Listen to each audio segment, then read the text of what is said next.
Hello students, जय Hind students. I hope कि आप सब अच्छे होंगे और अपनी प्रेपरेशन बहुत ही अच्छे तरीके से कर रहे होंगे। तो स्टूडेंट्स, आप सबको पता चल गया होगा कि द प्योर एजुकेशन फ्लावर नहीं फायर है। तो चलिए स्टूडेंट्स, आज मैं आपके लिए मॉडर्न हिस्ट्री का लेक्चर नंबर 4 लेकर आपके सामने आ गया हूँ। कितना लेक्चर नंबर? Lecture number 4। किसका? मॉडर्न हिस्ट्री का। हमने क्या क्या पढ़ लिया? हमने पुर्तगालीज पढ़ लिए, हमने डच पढ़ लिए, हमने डैनिश पढ़ लिए, और आज मैं आपके लिए क्या लेकर आ गया हूँ? आज आपके लिए फ्रेंच पढ़ेंगे। जो फ्रेंच है उसको हम बोलते हैं फ्रांसीसी। और उसके बाद क्या पढ़ेंगे? उसके बाद पढ़ेंगे हम ब्रिटिश। उसके बाद ब्रिटिश। हमें पूरा डिटेल में नहीं घुसना, बस हमें इतना जानना है कि सबसे पहले ब्रिटिश कौन है, उसका गवर्नर कौन है, तो उस ब्रिटिश का मेन ब्रिटिश में से कौन है, क्या था, क्या रोल दूसरा उस ब्रिटिश का, ब्रिटिश की पहली कंपनी क्या लाई, ब्रिटिश अपने साथ क्या क्या लाए। बस हमें यही पढ़ना है, ब्रिटिश की कंपनी की ना क्या नाम था, बस हमें यही सब पढ़ना है। तो स्टूडेंट्स, इस लेक्चर के लास्ट में आपके लिए मैं कुछ क्वेश्चंस लेकर आया हूँ। हमने जितने मॉडर्न हिस्ट्री के 3 लेक्चर्स कर लिए हैं उसके रिलेटेड ही वो सब क्वेश्चन है। आई होप कि आप सब उसका आंसर चैट में दीजिएगा। तो चलिए स्टूडेंट्स, ज़्यादा टाइम वेस्ट नहीं करते, स्टार्ट करते हैं। हम अपना क्या स्टार्ट करते हैं? फ्रेंच। क्या स्टार्ट करते हैं? फ्रेंच लोग स्टार्ट करते हैं। क्या स्टार्ट करते हैं? फ्रेंच लोग। तो बताइए फ्रेंच कौन से कॉन्टिनेंट में है? तो सबसे पहले यही बताइए कि फ्रेंच कौन से कॉन्टिनेंट में है। फ्रेंच बोलेंगे फ्रेंच। फ्रेंच से आने वाले लोगों को क्या बोलते हैं? फ्रेंच से आने वाले लोगों को फ्रांसीसी कहते हैं। फ्रेंच से आने वाले लोगों को क्या बोलते हैं? फ्रेंच से आने वाले लोगों को फ्रांसीसी कहते हैं। तो चलिए देखते हैं इनके बारे में क्या क्या कर किए आके। सबसे पहले तो 1664 में formation of French east India company क्या हुई? 1664 में formation of French east India company with the help of covert. Covert की सहायता से फ्रेंच ईस्ट इंडिया कंपनी का गठन हुआ।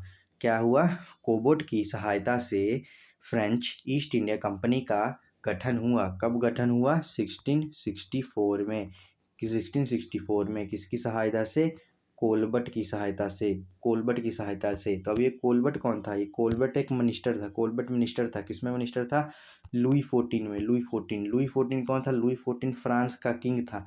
उस समय राजा रानी चलते थे, बस यही वही राजा था, फ्रांस का किंग था, फ्रांस का किंग था। अब बोलेंगे कि सर ये 14 नंबर क्या? मान लीजिए कि जैसे लुई हो गया, लुई लुई ये सबसे बड़ा हो गया। लुई 2 इसका बेटा हो गया। लुई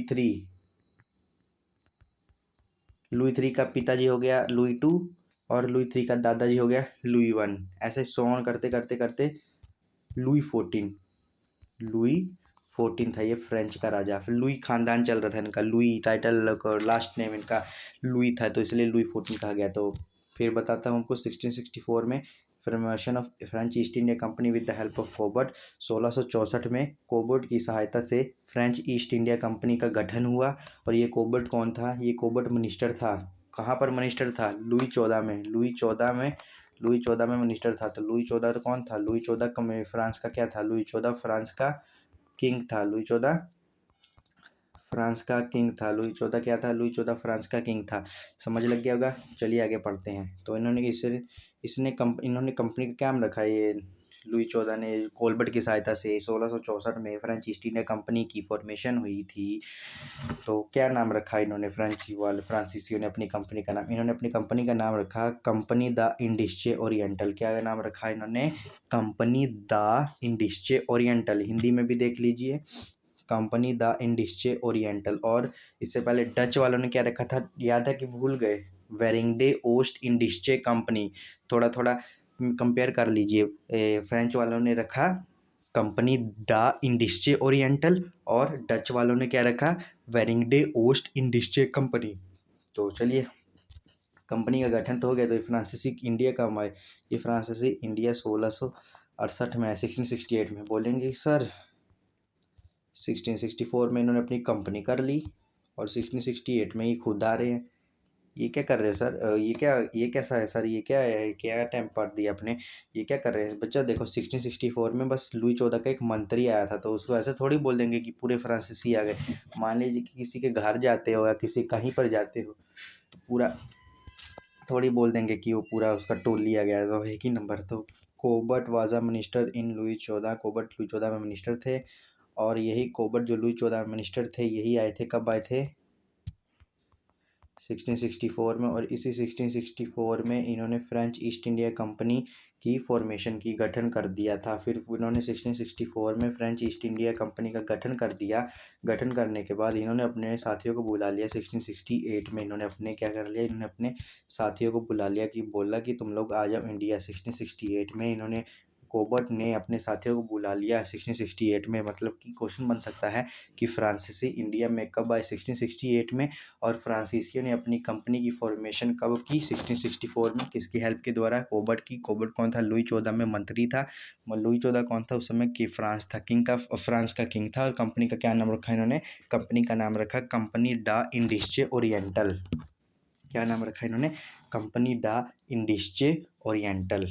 कंपनी डा इंडिस्चे ओरिएंटल। ये टाइपिंग में मिस्टेक हो गया 1669 की जगह, और देखिए इंग्लिश में सही लिखा, हिंदी में मिस्टेक हो गया, 1668 लिख लीजिए, 1668 लिख लीजिए। चलिए 1668 में फ्रांसीसी आ गए। कोबर्ट ने अपने साथियों को बुला लिया, तो उन साथियों ने आते ही 1668 में अपनी पहली फैक्ट्री खोल दी। उन साथियों ने आते ही 1668 में अपनी फैक्ट्री पहली फैक्ट्री खोल दी। क्या खोल दी, पहली फैक्ट्री। कहाँ पर खोल दी, सूरत में खोल दी। कहाँ पर खोल दी, सूरत में खोल दी। सूरत कहाँ है, गुजरात में है। तो गुजरात का लोकनाच क्या हो गया, गुजरात का एक लोकनाच हो गया गरबा।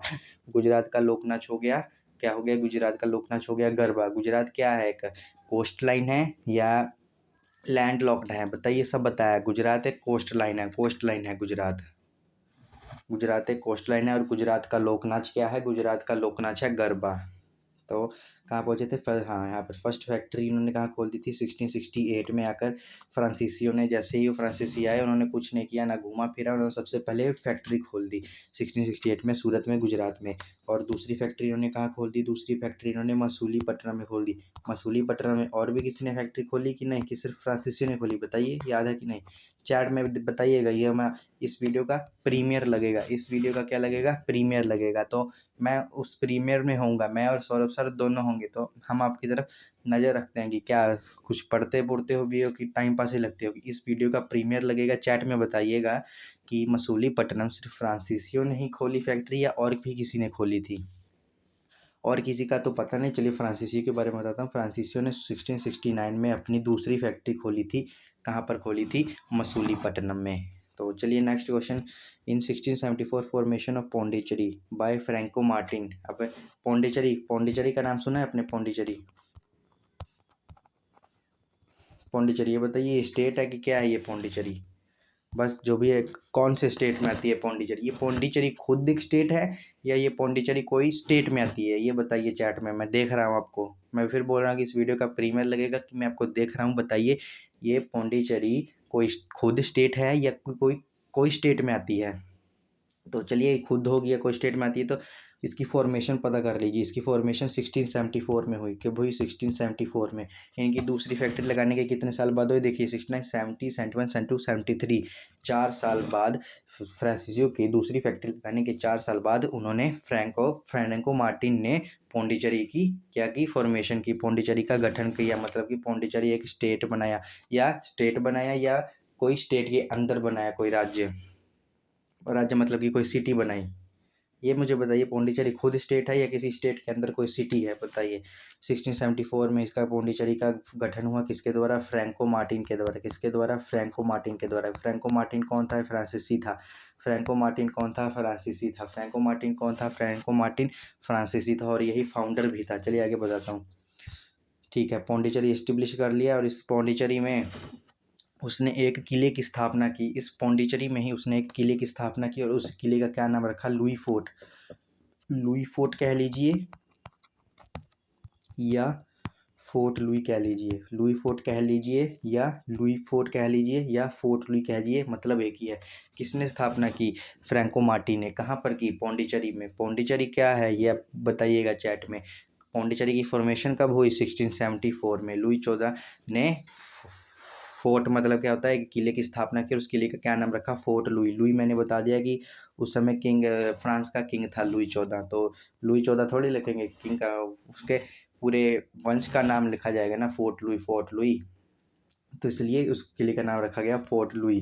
तो मैंने बताया कि ये फाउंडर था, फ्रैंको मार्टिन फाउंडर था। कहाँ का फाउंडर था? फ्रेंच एम्पायर का। फ्रेंच एम्पायर मतलब कि फ्रेंच एम्पायर मतलब कि इसने अपनी कंपनी को खड़ा किया था। फाउंडर और रियल फाउंडर के बारे में मैंने आपको डिफरेंस बताया है, याद है क्या, भूल गए? अगला पॉइंट हमारा एंग्लो फ्रेंच वार। एंग्लो फ्रेंच युद्ध कितनी बार हुआ? एंग्लो फ्रेंच युद्ध कितनी बार हुआ? 3 टाइम्स हुआ। एंग्लो फ्रेंच युद्ध कितने टाइम हुआ? 3 टाइम्स हुआ। उसी को इंडिया की भाषा में क्या बोलेंगे? कर्नाटका वार। इसी को इंडिया की भाषा में बोलेंगे कर्नाटका वार। ये कर्नाटका वार बहुत ज़्यादा, बहुत मतलब कि आप सोच भी नहीं सकते इतना इम्पोर्टेंट है, बहुत ज़्यादा इम्पोर्टेंट है। इसलिए मैं सोचा कि इसके लिए मैं कंबाइन करके लेक्चर ना, इसके लिए एक टोटली पार्शियल लेक्चर बनाऊंगा, मतलब कि पूरा दूसरा लेक्चर बनाऊंगा।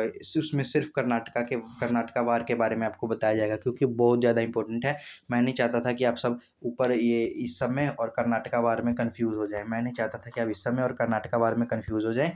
इसलिए मैंने यहाँ तक इसलिए मैंने आपको यहाँ तक करवाया। और इसके बाद जो मॉडर्न हिस्ट्री का नेक्स्ट लेक्चर रहेगा, वो उसका टॉपिक होगा एंग्लो फ्रेंच वार, और जिसे इंडिया में कहा जाता है कर्नाटका वार। कितने वार हुए थे टोटल? तीन वार हुए थे। फर्स्ट कर्नाटका वार, सेकंड कर्नाटका वार और थर्ड कर्नाटका वार। तो इसके बारे में आपको नेक्स्ट लेक्चर में भी डिटेल में बताया जाएगा। ये आपके एग्जाम के पॉइंट ऑफ व्यू से बहुत ज़्यादा इंपॉर्टेंट है। अगर आपके हिस्ट्री के क्वेश्चन आए एग्जाम में, तो शर्त लगा लीजिए, शर्त क्या, भरोसा कर लीजिए कि कोई क्वेश्चन नहीं छूटेगा आपका हिस्ट्री में, चाहे मॉडर्न हिस्ट्री से हो या मध्यकालीन हिस्ट्री से हो या एंशिएंट इंडिया से, प्राचीन इतिहास से हो, किसी से भी नहीं छूटेगा। चलिए, जैसा कि मैंने आपको स्टार्टिंग में बताया था कि कुछ क्वेश्चन आंसर लेकर आया हूँ मैं आपके लिए। मॉडर्न हिस्ट्री मैंने 3 तक करवा दिए हैं, तो उन तीनों के मिक्स क्वेश्चंस लेकर आया हूँ। अब आपको पता चला मैं कंसेप्ट क्यों करवाता हूँ। पता चला? नहीं पता चला? अभी बताता हूँ। देखिए, जैसे मैं मिक्स क्वेश्चन लेकर आ गया हूँ। आपने कंसेप्ट पढ़ा है, आपने पिछले 3 के 3 लेक्चर में कंसेप्ट पढ़ा है, अच्छे से अपने ब्रेन में बिठा लिया है, दिमाग में बिठा लिया है। तो अभी आपको पिछले 3 लेक्चर में जहाँ से मर्जी क्वेश्चन उठा कर दे दे, जहाँ से मर्जी क्वेश्चन उठा के दे दे, आप कर लेंगे। अगर मैं आपको सीधे क्वेश्चन करवाता, वास्को डी गामा इंडिया कितनी बार आया था? 3 बार आया था। आप नहीं ऐसी ऐसे बात कर लीजिए कि कहीं यहाँ पर ही हम लोग करवाते सिर्फ objective type, Vasco da gamma India 3 बार आया था, फिर उसके बाद मैं ले जाता ताजमहल किसने बनवाया था। ठीक है, ठीक है। Vasco da gamma India work, अगर एग्जामिनर ने पूछ दिया वास्को डी गामा इंडिया कितनी बार आया था? 3 बार आया था, ये पूछ दिया। ये मैंने पूछा। अगर एग्जामिनर ने इसकी जगह पूछ दिया कि वास्को डी गामा तीसरी बार कौन सी ईयर में आया था, तो क्या करोगे? धरा का धरा रह गया ना। अकेला ऑब्जेक्टिव टाइप करना गया ना, ऑब्जेक्टिव टाइप करना गया ना। अब आपको समझ लग गया होगा कि हम द प्योर एजुकेशन कॉन्सेप्ट पर ज़्यादा ध्यान क्यों देते हैं, एमसीक्यूज क्यों नहीं करवाते।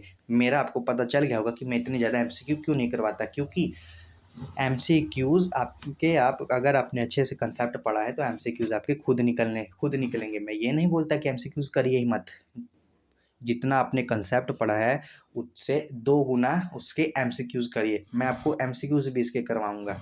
एक दिन में मान लीजिए कि 4 5 लेक्चर के मिक्स एमसीक्यूज कराऊंगा, 40 to 50 क्वेश्चन। इसमें आप पूरे कंफ्यूज होंगे, फिर पता चलेगा कि कौन मेरा लेक्चर कंसेप्ट वाइज देखता है, अच्छे से देखता है, या कौन स्किप करके देखता है और कौन सिर्फ ऑब्जेक्टिव टाइप करने आता है। उसमें बताइएगा। वो बच्चे लेकर आइएगा जो अकेला ऑब्जेक्टिव टाइप पढ़ते हैं ना, ऑब्जेक्टिव टाइप लेकर आइएगा। वो 40 to 50 लेक्चर में आपको, जब वो लेक्चर आएगा ना, 1 या 2 दिन पहले आपको मैं टेलीग्राम पर मैसेज करके बता दूंगा। उस बच्चे में जो ऑब्जेक्टिव टाइप बच्चे पढ़ते हैं ना, अकेले ऑब्जेक्टिव टाइप कंसेप्ट नहीं पढ़ते, वो बच्चे लेकर आइएगा और उन्हीं बच्चे को कहिएगा कि सिर्फ वही बच्चे चैट में मैसेज करें। देखते हैं कितने जो बच्चे अकेला ऑब्जेक्टिव टाइप पढ़ते हैं वो मैसेज कर पाते हैं, और इधर से द प्योर एजुकेशन के बच्चे मैसेज करेंगे जिन्होंने कंसेप्ट वाइज पढ़ेगा। तब आपको पता चल जाएगा ऑब्जेक्टिव वाइज पढ़ने का फ़ायदा या थ्योरी वाइज या कंसेप्ट वाइज पढ़ने का फ़ायदा। तब आपको ऑब्जेक्टिव वर्सेस कंसेप्ट के बारे में पता चलेगा कि कौन ज़्यादा कारगर साबित होता है। तो चलिए, ज़्यादा टाइम वेस्ट नहीं करते, तो हमारा फर्स्ट क्वेश्चन है, how many times Vasco da gamma came India. मैंने आपको पढ़ाया है द प्योर एजुकेशन बच्चों से, जिन बच्चों ने मॉडर्न हिस्ट्री स्टार्ट की होगी, जिन्हें लगता है कि यस सर हमारे सर अच्छा पढ़ा रहे हैं, वो क्वेश्चन देंगे। और जिनको लगता है कि यह टाइम पास करा रहे हैं, मॉडर्न हिस्ट्री में से कुछ आता ही नहीं है, 1-2 क्वेश्चन आता है और भी टाइम पास करवा रहे, 1-2 क्वेश्चन आता है और सर ने इतने 4 लेक्चर लगवा दिए, तो उन बच्चों के लिए क्या ही बोले। तो बताइए कितने बार आया। पहला ऑप्शन 3 बार, दूसरा ऑप्शन 7 बार, तीसरा ऑप्शन 8 बार, चौथा ऑप्शन 4 बार। तो कितने बार आया, इस सबको मैंने बताया था। वास्को डी गामा कितनी बार आया था इंडिया में। वास्को डी गामा इंडिया में 4 बार आया, 3 बार आया था। पहली बार कब आया था, 1498 में। दूसरी बार कब आया था, 1502 में। तीसरी बार कब आया था, 1524 में। जब वो तीसरी बार आया था तो तीसरी बार ही मर गया था। याद है कि नहीं, 3 बार वो कोट पैंट बदलने आया था, बदल के आया था। Next question, when was Vasco da gamma started his journey. Vasco da gamma ने अपनी जर्नी कब स्टार्ट की, कहाँ से स्टार्ट की, इंडिया को ढूंढने के लिए। वास्को डी गामा ने कहीं ना कहीं से जर्नी तो स्टार्ट की ना, वो कहीं ना कहीं तो रहता ही होगा, या समुद्र में, हवा में, पेड़ में, घर में, कहीं ना कहीं तो रहता है। कहाँ रहता था Vasco da gamma, Vasco da gamma Lisbon में रहता था। लिस्बन कहाँ है, पुर्तगाल में है। पुर्तगाल कहाँ है, जहाँ पर रोनाल्डो फुटबॉलर है, मेरा फेवरेट। लिस्बन पुर्तगाल में रहता है। तो इस वास्को डी गामा ने लिस्बन पुर्तगाल से कितनी तारीख को अपनी यात्रा शुरू की, 8 जुलाई 1497। 8 जुलाई 1497 में वास्को डी गामा ने अपनी यात्रा शुरू की। तो ऑप्शन क्या हो जाएगा हमारा, option A is the correct answer. Option A is the correct answer. ये जिन बच्चों ने कंसेप्ट वाली क्लासेस देखी है उनको तो कोई प्रॉब्लम नहीं बच्चा, उनको कोई प्रॉब्लम नहीं। अगर वो बच्चे एमसीक्यूज भी नहीं लगाएंगे ना, अगर पूरा अच्छे से कंसेप्ट वाइज करके लगाएं। ये नहीं बोलता कि एमसीक्यूज मत लगाइए। मान लीजिए कि अगर आपको टाइम नहीं मिला एमसीक्यूज लगाने का, तो आप कंसेप्ट पढ़ के जाएंगे। मैंने जिस तरीके से पढ़ाया आपको, पूरा लॉजिक वाइज पढ़ाया है, कितने फनी वे में पढ़ाया है कि आप जो मर्जी कर लीजिए, आपको भूल ही नहीं सकता वो। कि वो बच्चों को फिर याद करेंगे कि ऐसे ऐसे हुआ था, ऐसे हुआ था। कहाँ एक स्टोरी के रूप में बता दिया है कि वो बच्चे एमसीक्यूज लगाना अगर भूल भी जाएंगे तो उनको एक स्टोरी के रूप में याद होगा और वो फटाफट क्वेश्चन में टिक मार देंगे। कम से कम अगर मान लीजिए कि मॉडर्न हिस्ट्री में एक, मान लीजिए 5 to 6 क्वेश्चन भी आ जाए ना, वो बच्चा 10 सेकंड में 5 to 6 क्वेश्चन कर सकता है। इससे आपका टाइम भी बचेगा, टाइम भी ज़्यादा कंज्यूम नहीं होगा, और आपके 5 to 6 क्वेश्चन भी निकल जाएंगे। ये फ़ायदा होता है कंसेप्ट वाइज पढ़ने का। 10 सेकंड भी, मैंने वही बोल रहा हूँ कि 10 सेकंड में बच्चा 5 to 6 क्वेश्चन पढ़ने में टाइम ही लगा देगा। नहीं तो 1 सेकंड में ही खत्म। अगर बहुत ज़्यादा इंटेलिजेंट हुआ, जिसकी रीडिंग फास्ट होगी, क्वेश्चन देखा ये ऑप्शन टिक, क्वेश्चन देखा ये ऑप्शन टिक, फटाफट क्वेश्चन ही खत्म। हमारा next question, when Vasco da gamma came India. जब वास्को डी गामा इंडिया आया तो उस समय कालीकट का राजा कौन था। उस समय कालीकट का राजा कौन था, जमोरिन था, अब्दुल माजिद था, फ्रांसिस्को था, या नीनो दू कुना था। पता है कि सब ऑप्शन डिस्कस करते हुए चलते हैं। अब्दुल माजिद कौन सा, जिसकी मदद से कहाँ पहुंचा था, कालीकट पहुंचा था, वो गुजरात का व्यापारी था। फ्रांसिस्को कौन था, फर्स्ट गवर्नर था पुर्तगालियों का। नीनो दू कुना था, जिसने बेसिन को, बॉम्बे को, सालसेट को कैप्चर किया था, मतलब कब्जा किया था, और इसने रेजिडेंट्स बनाए थे सैनरथॉम, हुगली और दीव में रेजिडेंट्स बनाए थे। और इसने कैपिटल भी इसने ट्रांसफर की थी, कहाँ से, गोवा टू कोचीन इसने कैपिटल ट्रांसफर कर दी थी। कौन रह गया, जमोरिन रह गया फर्स्ट ऑप्शन। तो उस समय किंग कौन था, जमोरिन था उस समय किंग। उस समय किंग कौन था, जमोरिन था। A is the correct answer. उस समय किंग कौन था, A is the correct answer. मैं फिर बता रहा हूँ, मैं चैट बॉक्स में रहूंगा उस समय, और मैं देखूंगा कि कौन, जिस बच्चों का आंसर मेरे क्वेश्चन पढ़ने से पहले ही आ जाएगा ना। मान लीजिए कि मैं बोलूंगा कि नेक्स्ट क्वेश्चन पर मैं पहुंच गया, जिस बच्चे का आंसर शुरू होना आ गया तो मैं समझ लूंगा कि वो कंसेप्ट वाइज पढ़ता है। जिस बच्चे का नहीं आया तो वो सिर्फ टाइम पास के लिए पढ़ता है। अभी आपके ऊपर है। हमारा नेक्स्ट क्वेश्चन है, कौन सा है, Vasco da gamma came India with the help of. अभी मैंने बताया किसकी हेल्प से आया था Vasco da gamma. Vasco da gamma किसकी हेल्प से आया था, किसकी मदद से आया था, कहाँ पर आया था, इंडिया में या कालीकट में, कहाँ बताइए। इंडिया में तो वो खुद पहुंच गया था। कैसे पहुंचा था, जहाज के नाम बताइए, साउ गैब्रियल, साउ रफेल, और एक कौन सा था, बोलीविया। ये जो बोलीविया या बोरियो, पता नहीं कौन सा जहाज था, बेरियो। बोलीविया ने स्टूडेंट्स, बेरियो ये बेरियो जहाज था, ये सामान ढोने वाला जहाज था। और साउ गैब्रियल और साउ रफेल में आदमी लोग थे। तो किसकी हेल्प से वो कालीकट पहुंचा था, अब्दुल माजिद की हेल्प से वास्को डी गामा कहाँ पहुंचा था, कालीकट पहुंचा था। उस समय कालीकट का किंग कौन था, उस समय कालीकट का किंग जमोरिन था। तो फोर्थ का answer A is the correct answer. Nice question बोल रहा हूँ। Next question, death of Vasco da gamma बताइए। जब वास्को डी गामा लास्ट में आया था, लास्ट टाइम कब आया था, 1524 में। ऐसे याद कर लीजिए, Vasco da gamma last time कब आया था, 1524 में। लास्ट टाइम में आता आया था, मृत्यु हो गई। तो सबसे पहले ईयर, अगर डेट याद ना हो तो 1524 में लास्ट टाइम आया था। तो जब लास्ट टाइम आया था तो वो मर गया था। पहले ईयर देख लीजिए, 1524, 25, 26, नन ऑफ दिस। जो 1524 में आया था, 1524 में आया था। तो याद कर लीजिए। 1524 में आया था और 1524 में उसकी मृत्यु हो गई। कब? 24 दिसंबर 1524। इससे A is the correct answer. Next question, first पुर्तगाली governor came in India. First question में मैंने बताया था चारों के चारों ऑप्शन। पहला पुर्तगाली गवर्नर जो इंडिया में आया था कौन था? फ्रांसिस्को था। पहला पुर्तगाली गवर्नर इंडिया में आया था, फ्रांसिस्को था। अल्फांसो डी अल्बुकर्क आपको पता है, रियल फाउंडर था। पेड्रो अल्ब्रिज कैब्रल पता है आपको, जो सेकंड पुर्तगाली था। Next question, real founder Portuguese empire. अभी बताया मैंने रियल फाउंडर कौन था? Alfonso de Albuquerque. Alfonso de Albuquerque था रियल फाउंडर। अगला गया फ्रांसिस्को। फ्रांसिस्को कौन था? फर्स्ट पुर्तगाली गवर्नर था। कितने से कितने में इसका टाइम पीरियड था? 1505 टू 1509 तक। और अल्फांसो का कब था? 1509 से लेके 1515 तक। इसने क्या क्या किया था? यहाँ पर बेवकूफ़ी होगी इतना सारा डिस्कस करने के लिए। इसने क्या क्या किया था ये सब आपको पढ़ाया गया है। आप फटाफट मान लीजिए कि ऑप्शन देखते हैं, याद कर लीजिए अपने दिमाग में, या जिसको नहीं याद फटाफट अपने नोट्स खोलिए और देखिए कि अल्फांसो के बारे में क्या करवाया था। इसी से आपको याद होता रहेगा। जमोरिन किंग था अब्दुल माजिद, उसने वास्को डी गामा की हेल्प की थी कालीकट पहुंचने में। नेक्स्ट आ गया फाउंडर ऑफ पुर्तगीज एम्पायर। अभी अभी बताया था पुर्तगीज एम्पायर का फाउंडर कौन है? फ्रांसिस्को है। कौन है? फ्रांसिस्को है founder of Portuguese empire. Vasco da Gama कालीपट आया था। नीनो दी कुना वही जिसने कैपिटल ट्रांसफर की थी गोवा टू कोचीन। और रोबोट पता नहीं, ऐसे मैंने ये ऑप्शन ले लिया robot. Next question, first factory of पुर्तगाली। पुर्तगालियों की पहली फैक्ट्री कहाँ पर लगी? कोचीन में लगी, कन्नौर में लगी, मसूलीपट्टनम में लगी या पटना में लगी? मसूलीपट्टनम में लगी या पटना में लगी? अभी बताइए पुर्तगालियों की पहली फैक्ट्री कहाँ पर लगी? बताइए जल्दी से, मैं आपकी चैट का इंतजार कर रहा हूँ। ये बहुत ज़्यादा इंपॉर्टेंट क्वेश्चन है। पुर्तगालियों की पहली फैक्ट्री कहाँ पर लगी? पुर्तगालियों की पहली फैक्ट्री कोचीन में लगी। A is the correct answer. Next question, who capture Bassein Bombay and Salsette. अभी बताया किसने कैप्चर किया? किसने कैप्चर किया था? बताया था मैंने अभी, नीनो दू कुन्हा। सर अजीब सा नाम था, क्या नाम था? Nino da Cunha. क्या नाम था? Nino da Cunha.